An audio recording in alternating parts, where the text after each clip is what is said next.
अस्सलामुअलैकुम। आज हम मिरातुल उरूस के बाब 8 के बारे में पढ़ेंगे।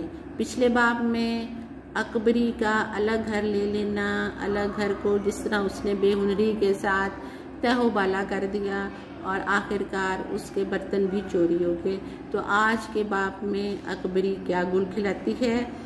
नंबर 1 जिसमें शामिल है एक कुटनी की शहर में आमद और वजह शोहरत। नंबर 2 मिजाजदार बहू का कुटनी के हाथों बेवकूफ़ बनना। नंबर 3 मोहम्मद आकिल को लालच के जाल में फांसना। नंबर 4 अकबरी का जेवरात से हाथ धो बैठना। नंबर 5 कपड़ों को दीमक ने चाट लिया या चूहों की खुराक बन गए।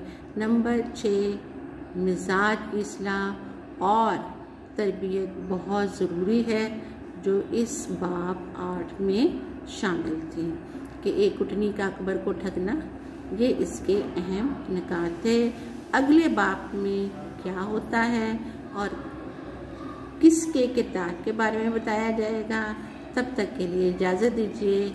अल्लाह हाफ़िज़।